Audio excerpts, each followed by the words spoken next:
Ito naman ang pag-usapan natin ngayon. Oy, mga kababayan, etong si Senator Bato, mga ka-GPnatics, ay may dilema. Nako, ano kaya mangyayari dito may mga bali-balita, mga kababayan, ay may probable daw or may posibilidad na si Senator Bato ay si Senator Bongo ay magtatago na rin at gagayahin itong si Senator Bato. Mga kababayan, at ang iba pa na sinasabi nila, baka ito daw ay magtago sa Senado. Mga kababayan, well, kung titingnan muna natin yung usapin na siya ay magtatago sa Senado, ano ba yung mga consequences dyan? Mga ka-GPnatics, simple lang yan eh. Kapag sa Senado po nagtago itong si Senator Bongo, ang mangyayari dyan, mga kababayan, kailangan hindi siya lalabas sa kanyang opisina. 'Di ba? Hindi siya lalabas sa kanyang opisina. Pero ang tanong, isusuko ba siya ng kapwa niya mga senador? Siya ba ay pagtatakpan? Siya ba ay poprotektahan? Dahil kapag hindi, mga ka-GPnatics, kahit nasa loob pa siya ng Senado, ay pwede siyang mahuli. Tandaan po natin, ang Senate President ngayon ay si Tito Soto. Hindi po itong si Chis Escudero. Okay? Pero mga ka-GPnatics, ano nga ba talaga ang mangyayari kay Bongo? Magtatago na rin ba ito? Well, mga kababayan, basahin natin ang balita na ito ng bagong People's Tonight. Bongo magtatago para hindi harapin ang ICC case. Sa panayam ni University of the Philippines Diliman Political Science Professor Jean Franco sa Visionary News Channel, may malaking posibilidad na sumunod sa yapak ni Senator Bato de la Rosa sa pagtatago si Senator Bongo matapos silang pangalanan ng International Criminal Court bilang mga co-perpetrator sa drug war case. Matatandang hindi na nagpakita sa publiko si De La Rosa simula nang lumabas ang balita at ayon kay Franco, ang uncertainty o kawalan ng katiyakan sa maging aksyon ng Administrasyong Marcos ang nagtutulak sa mga senador na umiwas sa posibleng pag-aresto. Ngayon, na nagsalita katatapos lang ni Yusek Castro, mga kababayan, nasusundin daw nila kung ano po ang ginawa dito kay Digong Duterte ay parehas lang ng gagawin, mga kababayan, ng pag-i-implement nila ng pag-aresto dito kay Bato de la Rosa at Bongo sa makatuwid. Kung uncertainty noon, dahil hindi nila alam ang desisyon ng gobyerno, eto tahasan na sinasabi ng gobyerno, i-implement namin. Kapag dumating yung warrant, i-implement namin. So palagay ko, mga ka-GPnatics, nandyan papasok yung usapin ng dialogo. Anong dialogo yan, GP? Yung pinapangarap ng lahat, mga kababayan, maglalaro ng apoy, etong si Senator Bongo. Lalapit sa gobyerno, mga kababayan, nang sa ganon, kapalit po ng pagkahuli. Pero parang malabo yan, GP. Dahil ang lahat ng mga tao, mga kababayan natin, nakatingin, nakasubaybay sa mga senador na to. Papayag ba ang gobyerno na makipagdialog? Well, susubukan, sigurado yan nila Bongo. Mga kababayan, di ba? Na dito na lang sila litisin. Pero, sabi ko nga, iba na yung usapan ngayon. Dahil ang usapan ngayon, mga kababayan, ay warrant of arrest na. So, kung gano'n ang mangyayari, protektahan na lang nila yung sarili nila. Kumbaga, protektahan nila sa pamamagitan ng pagsagot ng mga alegasyon nila kung wala po talaga silang mga kasalanan. 'Di ba? Ay, sorry. Jed Mabilog pala, Sharon J. Sorry. Tabilog ba nasasabi ko? Naalala ko na naman yung boss ko kasi si boss June Tabilog. Halos parehas kasi sila kaya yun ang naiisip ko. Kaya kababayan, kanina nag-message pa sa akin, kaya yun ang pumapasok sa isip ko. Yung dati kong boss, pangalan kasi niya, Jun Tabilog. Oh. Jed Mabilog pala, sorry guys. Sorry naman, di ba? Tao lang. Oh.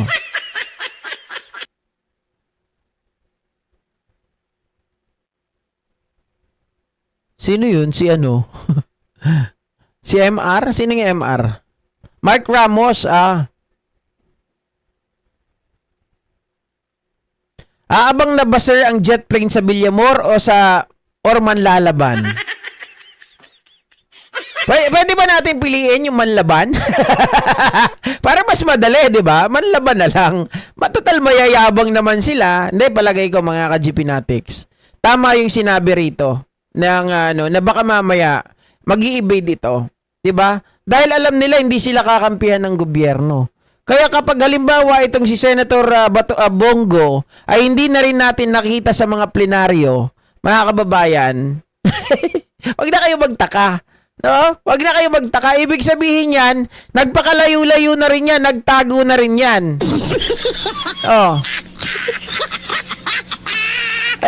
Mga ka-GP Natics, kapag ganun na nangyari, di mauubos na sila. Di ba? Biruin nyo, tandaan natin ito pa lang ngayon. Gusto nilang palitan ang Senate President. Mga kababayan, the only way na magkaroon sila ng 13 votes by having Bato de la Rosa in the scene, in the picture. 'Di ba? Pero ngayon, mga kababayan, hindi nagpapakita si Bato de la Rosa. So therefore, kapag itong si Bato de la si Bongo ay sumama or sabihin natin gagayahin ang ginawa ni Bato de la Rosa, mga kababayan, mas malaki ang posibilidad na hindi po nila mapapalitan ang administrasyon or ang Senate leadership. Wala silang magagawa kasi kulang na sila. Susunod pa si Jinggoy, 'di ba? Susunod pa si Joel Villanueva. Mga kababayan, paano na 'yan, DDS? Oh. 'Di ba? Masaklap 'yon, guys. Paano pa sila makakakuha ng boto ngayon? Di wala na silang bilang.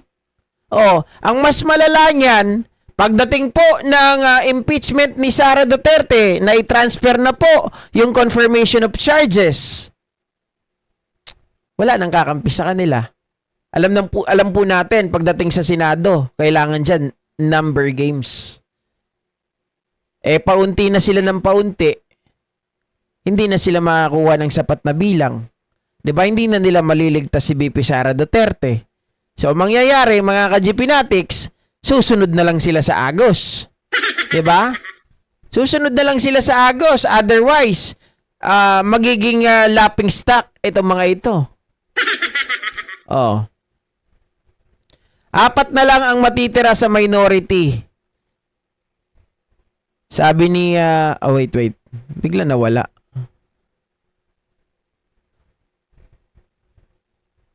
Wait pa sir, kay Marcoleta dapat umusad na din ang reklamo sa kanya para masaya. Ayun ang problema. Napakabagal po ng COMELEC sa pag-usad ng kaso nitong si Marcoleta. Mukhang mga kababayan, inuupuan nitong si George Garcia yung kaso nitong si Marcoleta. 'Di ba? Apat na lang ang matitira sa minority, sabi ni Naomi Shin. Sino matitira dyan? Robin? Amy? Marcoleta? Sino pa, guys? Alan Peter Cayetano. So, apat na lang sila. paano pa, dakilang minority na talaga sila? Diba? As in totally, mga kababayan, masasabi natin minority talaga. Kasi konti na lang apat na lang GP, paano yan kung mawawala si Batot Go? Hindi ba pwedeng 13 and 14 ang ipapalit nila kasi pilay ang Senado, di ba? Teka lang. Hindi, 13 and 14? Kasi po, 24 lang sila. Di ba? 24 lang sila. So, kailangan kasi ang maging bilang 13, 11. 13, 11. So, pag mawawala si Bato, since ngayon ang counting parang 15-9, tama ba? 15-9 ang bilang ngayon, 15 tapos 9 ang minority. So sobra ng 6 sa majority. Pero mga kababayan, 13 lang ang kailangan nila ng minority para bumaliktad. Sa makatuwid, Sa ngayon may bilang na daw sila na 12 kasi babaliktad daw yung si Pia Cayetano, yung dalawang bilyar, tapos sino pa yung isa? Meron pang isa, mga kababayan. Nalilipat daw sa minority. Sa makatuwid, mga ka-GPnatics, magiging 13 lang sila kapag nandyan si Bato de la Rosa. So, ibig sabihin, 12 pa lang sila ngayon. Pag nandyan si Bato de la Rosa, magiging 13. Kaso, imbis na padagdag, pabawas. So, hindi na sila mananalo. Pakonti sila ng pakonti, mga kababayan. Wala na silang bilang. Kaya problema itong mga to. 'Di ba? Sobrang problema. Oo. GP dapat kalampagin ng COMELEC para bilisan ng kaso ni Marcoleta. Dapat yung mga nag-file ng case against Marcoleta. Pwede ata mag-work kahit na... Pwede naman, Rayan. Pwedeng mag-work ang mga nakakulong na senador. Pero pwede rin silang matanggal habang nakakulong sila. Tandaan po natin, mga kababayan, ang malversation ay meron pong tinatawag na... Tawag dito, yung pagkakatanggal po, 'di ba, ng kanilang pwesto at maaari din na hindi na silang tumakbo. Perpetual disqualification. Okay, so maaari 'yun, mga ka-GPnatics. Yung katulad kay Laila de Lima, yung katulad kay Trillanes habang nakakulong, okay lang 'yon. 'Di ba? Okay lang 'yon. Pero yung pag ito ay malversation, plunder, meron kasi yan, perpetual disqualification. So kapag napatunayan na sila po, mga kababayan, ay talagang guilty, then may perpetual disqualification, yari na sila. 'Di ba? Ay doon sila, hindi dito. Kasi makakalaya yung mga yan, doon na sila tumanda at mamatay, sabi ni Ma'am Susan. Hindi naman daw po isasama ang bote ni Bato kasi di siya pumapasok. Kaya nga, ibig ko nga sabihin, kailangan kasi magpakita ni Bato de la Rosa para maging 13 sila. So, mga kababayan, hindi na mangyayari yun na mapalitan pa si Tito Soto. Kasi imbis na padagdag sila, nagtatago na nga si Bato, magtatago pa si Bongo. 'Di ba? Oh. Gusto pa nga magsampa ng kaso na treason ni Marcoleta. Ay ano lang 'yan, mga ka-GPnatics. Yung sasampahan niya si retired Justice Carpio. Naku, wala 'yan. Treason. Nandun ba tayo sa state of war? 'Di ba? Kung si Cheese nga po, absuelto sa COMELEC, ganyan din ang gagawin kay Piluka. Nako, yan ang mahirap sa atin. No? Mga kababayan, masyadong mahina ang COMELEC, sa totoo lang, hindi kumikilos. Kaya ang nangyayari, parang binabaliwala na lang ng mga politiko ang COMELEC, walang silbi. 'Di ba?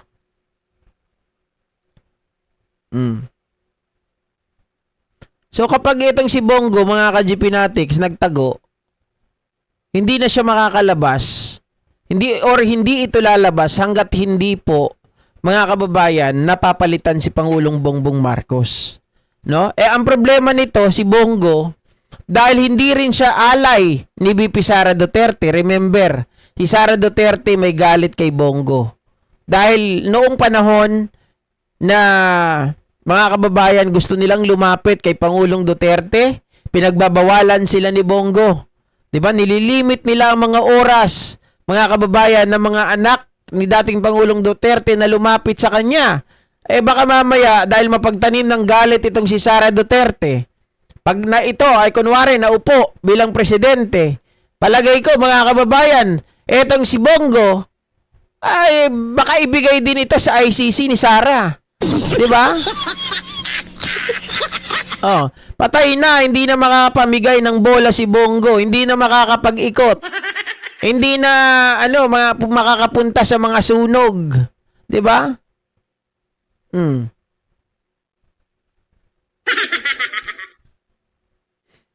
Nabasak ba lahat ng mga comment nyo? Ay, doon sila, hindi.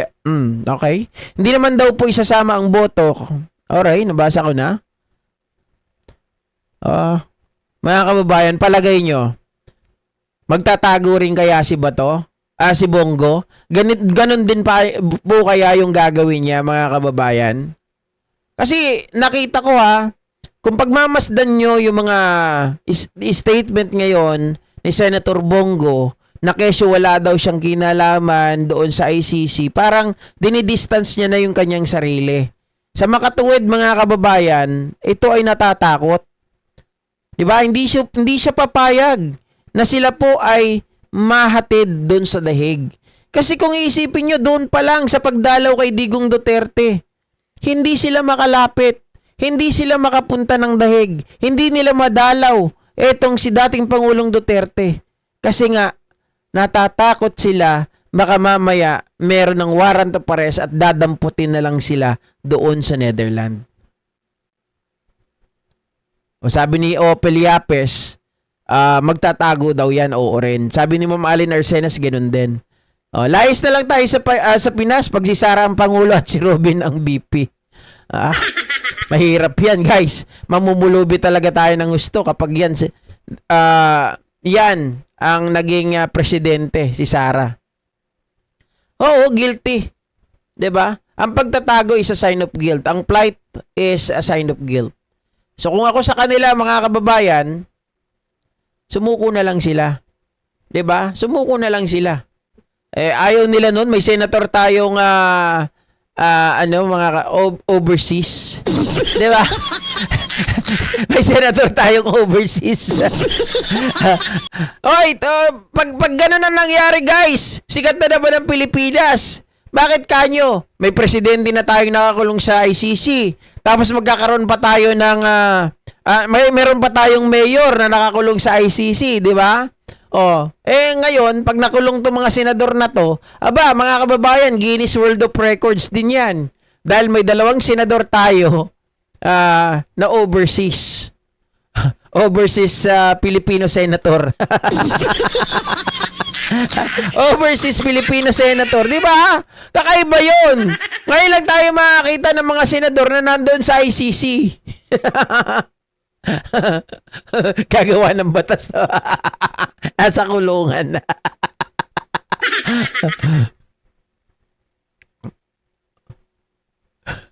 Natawa ako doon, sir. You made my day.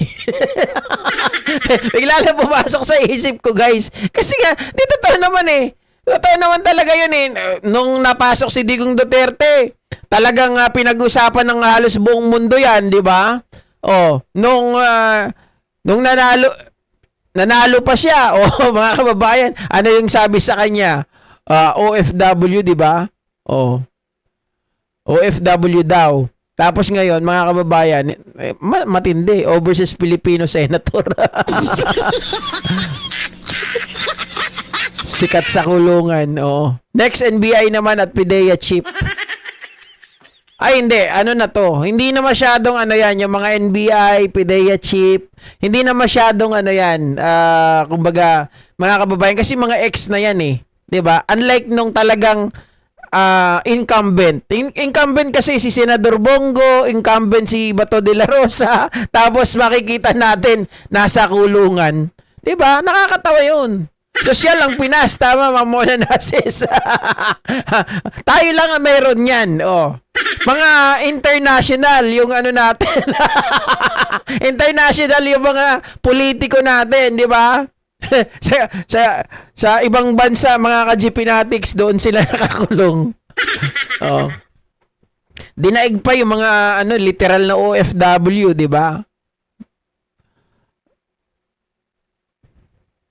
May nagawa na bang batas si Go at Bato? Wala. Wala. Paano may magagawa na batas itong si Bato ewan ko kay Bongo kay Bato de la Rosa. Ewan ko, mga kababayan, kasi isipin nyo, yung mga nilagay niya, paano sila makakagawa ng batas ang mga nilagay niya, mga kamag-anak niya? Di ba? Yung mga kamag-anak niya, marunong ba sa batas yan? Kaya malabo.